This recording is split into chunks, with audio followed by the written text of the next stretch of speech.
Assalamualaikum warahmatullahi wabarakatuh. Alhamdulillah allazi la na'budu illa iyyah. Ahmaduhu subhanahu wa huwa rabbun la rabba siwa. Wassalatu wassalamu ala rasulillah Sayyidina Muhammadin wa ala alihi wa ashabihi wa man tabi'ahudah. Hadirin dan pemirsa yang saya hormati, alhamdulillah pada pagi hari ini saya berkesempatan ngobrol-ngobrol sekitar toleransi atau tasamuh dan hubungannya dengan persatuan umat Islam. Kenapa dihubungkan dengan persatuan umat Islam? Karena seperti kita lihat dalam kenyataan akhir-akhir ini umat Islam hampir kehilangan prinsip besarnya persatuan yang selalu digandengkan oleh Al-Quran dengan larangan perpecahan. Ini antara lain karena konsep tasamuh yang harusnya menjadi identitas kebersamaan dan komunikasi yang lebih indah antar muslim sepertinya kurang mendapat perhatian sebagaimana mestinya.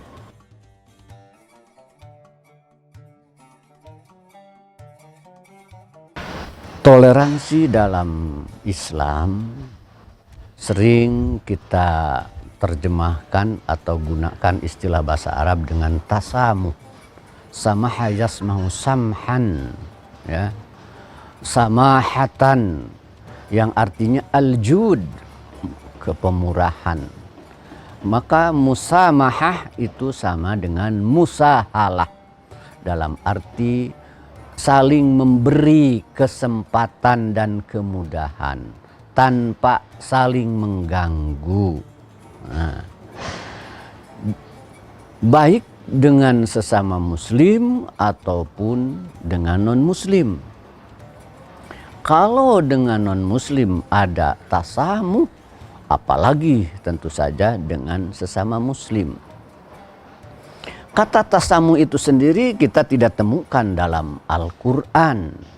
Tapi di dalam hadis dikatakan bahwa Islam adalah dinus samhin, agama yang penuh kemurahan, kemudahan, saling memberi kebebasan. Ya. Karena itu kalau kita merujuk kepada Al-Quran, kita temukan berbagai fenomenanya.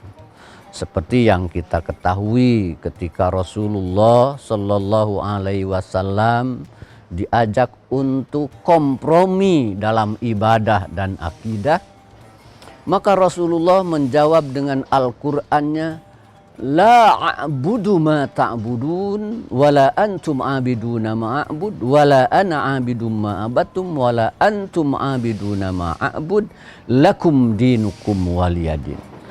Ayat itu memberikan satu prinsip bahwa aku tidak akan pernah menyembah yang kalian sembah. Artinya dalam hal ibadah tidak ada kompromi, ya. Silahkan masing-masing bebas menjalankan ajaran masing-masing.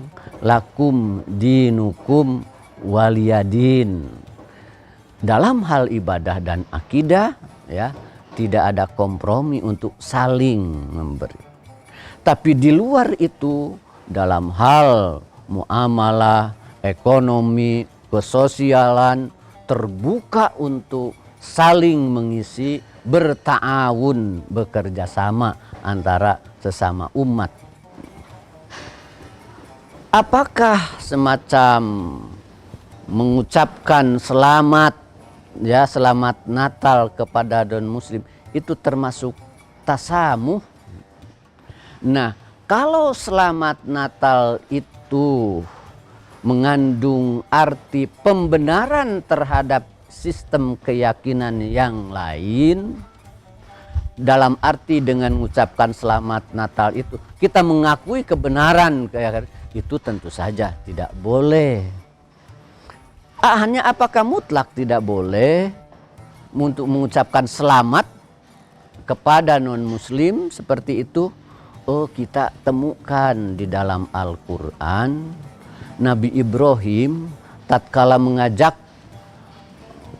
ayahnya Ajar untuk beriman, ya, sampai kata Nabi Ibrahim, saya khawatir ayyamassaka azab, engkau kena siksa. Tapi ayahnya menolak keras-keras, sampai illam tantahi la arjumannak.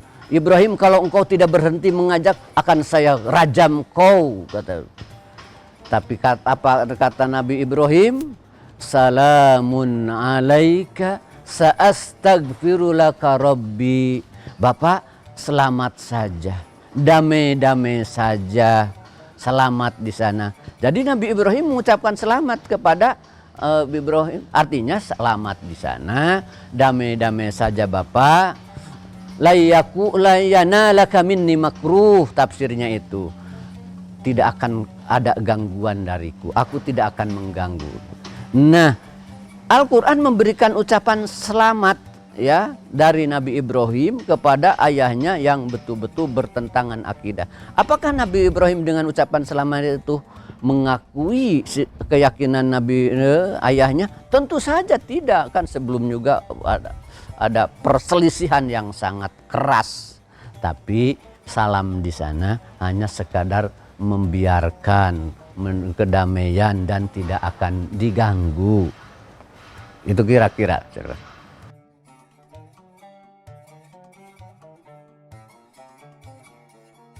Kalau kita melihat persatuan di dalam Al-Quran, ternyata merupakan prinsip besar.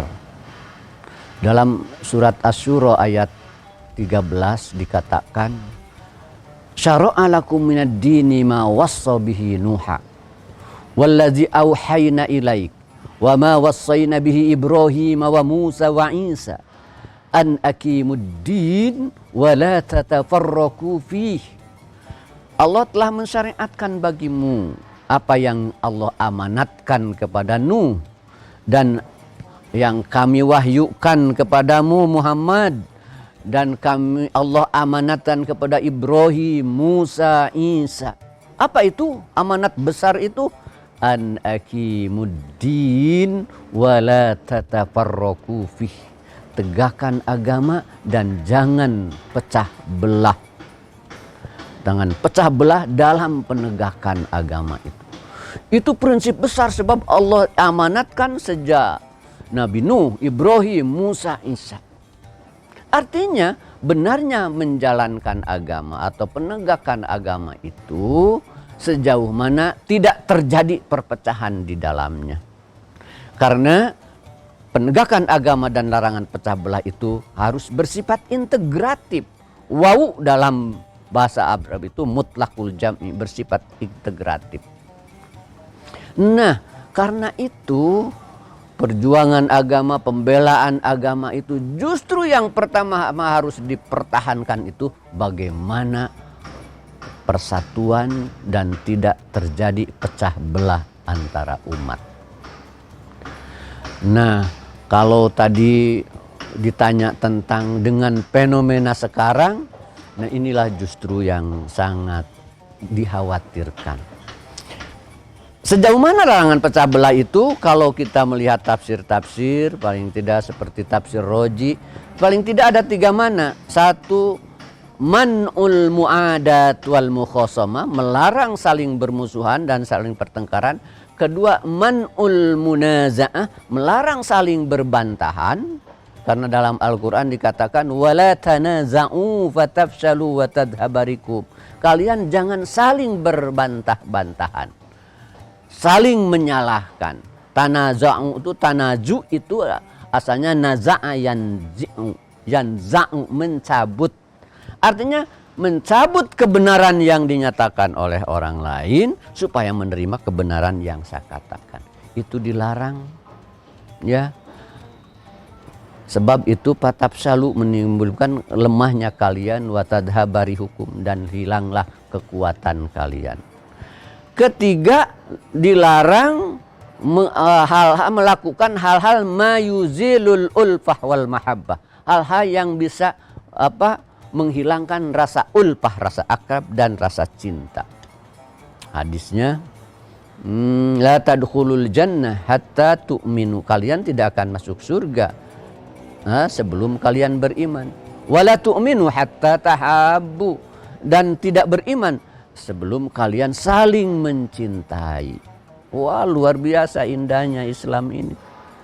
Lantas kalau saling menohok, saling nyinyir, saling menyalahkan, saling menyesatkan, di mana saling cinta mencintainya? Kalau seperti itu, lantas surga mana yang dicari oleh orang muslim itu? Kalau kita dinyatakan tidak akan masuk surga sebelum saling mencintai.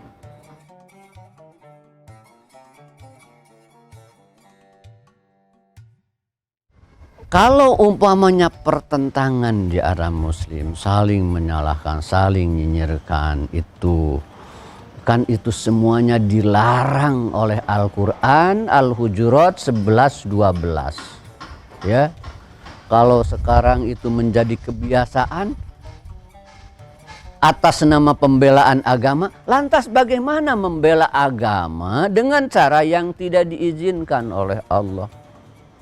Apakah itu hanya membela agama atau justru hanya membela egoisme paham kita, hanya membela egoisme kelompok kita? Ya. Sebab memang dijelaskan oleh hadis juga yang menjadi penyakit-penyakit pertentangan itu antara lain ada dunyan mu'sarah, kepentingan dunia yang diutamakan, hawan muttaba, hawa nafsu yang diikuti. Sejauh mana hawa nafsu itu? Ya al-bughdhah saja, rasa benci kepada sama muslim karena beda.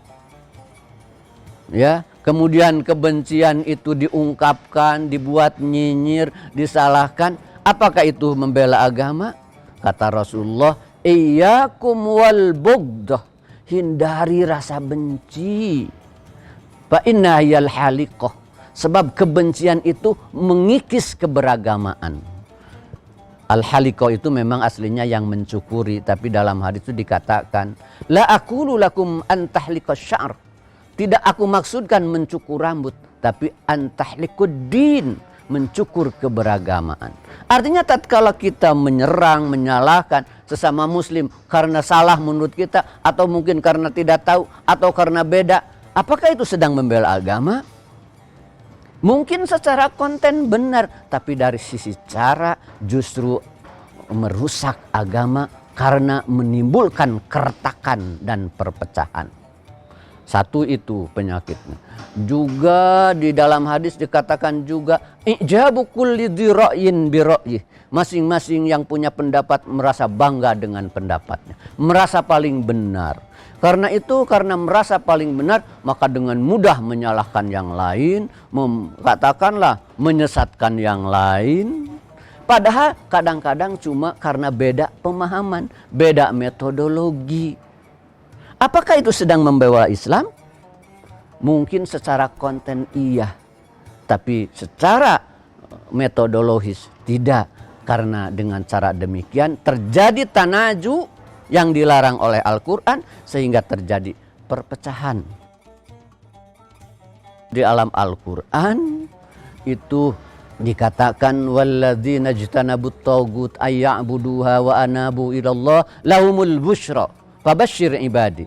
Orang-orang yang menjauhi taugut dan tidak menyembahnya dan kembali kepada Allah, bagi mereka itulah al-busyra, kabar gembira. Fabashshir ibadi, gembirakanlah hamba-hambaku. Yang bagaimana hamba-hambaku itu? Alladzina yastami'unal qaul fayattabi'una ahsana. Orang-orang yang mau mendengarkan al-qaul. Al-qaul itu pendapat-pendapat, pikiran-pikiran. Kata para ahli balaghah, mufrad mu'arrab itu menunjukkan umum semuanya. Sehingga kata Ibnu Abbas, ma hasuna wa ma qabuha minal aqwal, baik pikiran yang baik, yang jelek, dengarkan. Nah, kemudian nanti tentu saja memilih yang terbaik dari sana. Nah, ayat itu menghendaki bahwa muslim saling membuka diri dengan perbedaan itu untuk saling mendengarkan, ya, supaya perbedaan-perbedaan itu tidak jadi jarak dan perpecahan. Kalau tidak begitu, sama saja kita dengan mentogutkan pikiran kita karena merasa paling benar, dengan mudah menyesatkan, kan akhirnya tanfir itu menjauhkan muslim. Sedangkan dalam dakwah itu kata Rasul, yassiru wa la tu'assiru, basyiru wa la tunaffiru. Jangan menjauhkan.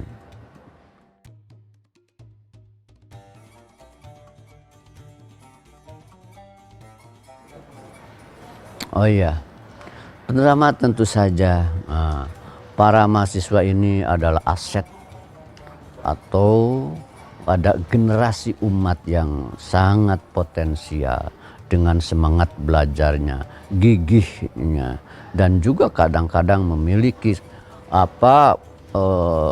semangat yang lebih. Nah, yang pertama, mahasiswa harus sedia mendengarkan berbagai pihak, mencari guru yang lebih baik, yang lebih sesuai dengan bimbingan tadi, yakni masing-masing tidak terlalu mudah untuk saling menyalahkan, menyesatkan, yang akibatnya menjauhkan, ya. Harus mendengarkan dari berbagai pihak. Kemudian dalam hal tasamuh ini luas, kalau sesama umat lebih luas. Apabila mereka berdosa saling memaafkan, ya. Untuk mengembangkan tasamuh itu, kembangkan cara pandang sayang kepada sesama muslim. Betapapun menurut kita salah, betapapun menurut kita sesat, tidak lantas kita harus dengan serta-merta mempermalukannya dengan disesatkannya. Kalau kita punya niat dakwah, tentu saja harus dicari dengan cara yang lebih baik, ya. Fabima rahmatim minallah lintalahum, karena rahmat dari Allah, lintalahum, Muhammad, engkau lemah lembut kepada mereka. Itu kan kepada orang-orang yang melakukan kesalahan di perang Uhud, tetap saja lemah lembut. Walau kunta faddan ghalidhal qalbi lan faddu min halu, kalau kau keras, ya, kasar kepada mereka akan jauh.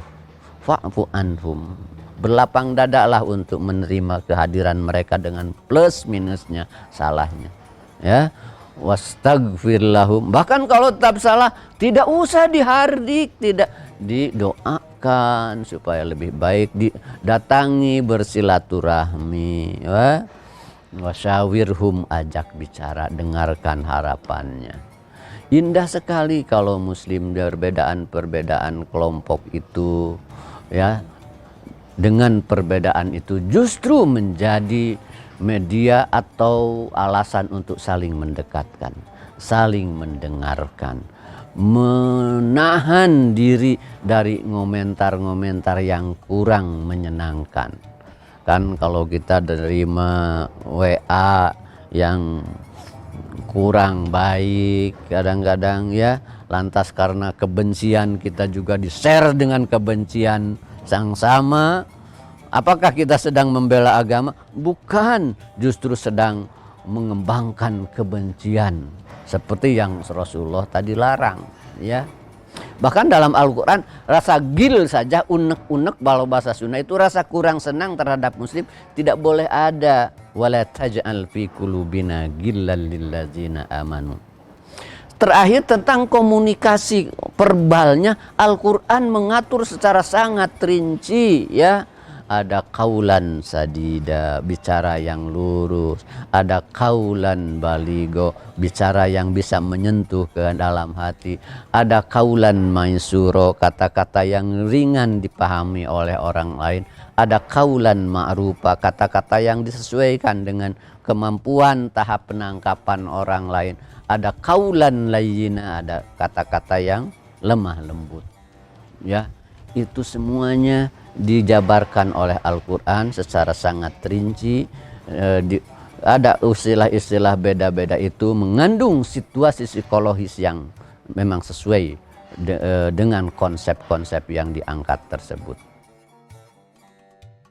Kita dalam bertoleransi terutama dengan yang tidak satu agama hanya memberi kebebasan ke pihak mereka, tidak diganggu, tidak masuk kepada tolong menolong dalam hal yang tidak atau tidak sesuai dengan keyakinan kita. Itu kan diberi batasan oleh Al-Quran, wa ta'awanu 'alal birri wat taqwa wa la ta'awanu 'alal ismi wal, bertolong-tolong, saling tolong menolong dalam kebaikan dan ketakwaan. Tidak boleh dalam hal yang tidak diizinkan, yang dilarang, ya apa yang menurut kita itu salah.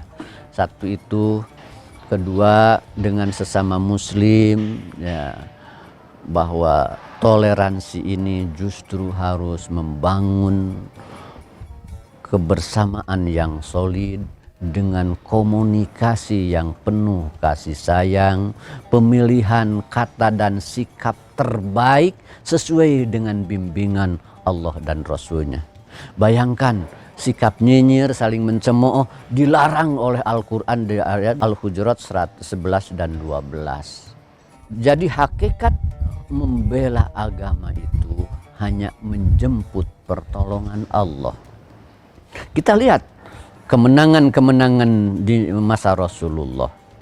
Perjuangan Rasulullah dan para sahabatnya hakikatnya hanya menjemput pertolongan Allah. Coba perang Badar. Kenapa Rasulullah dan para sahabatnya menang?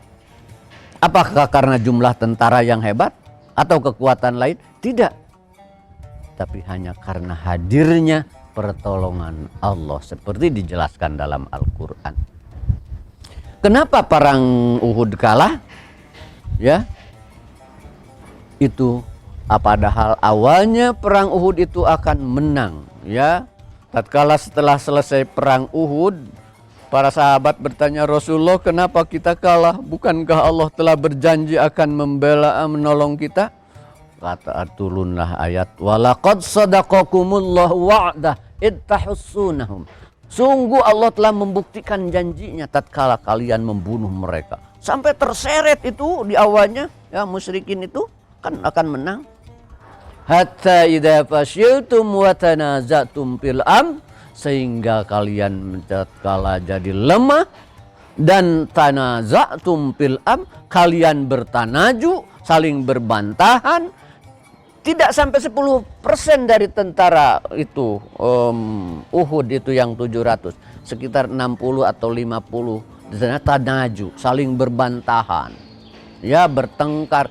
Ada yang ingin mengejar ghanimah, ada yang ingin tetap taat kepada Rasulullah.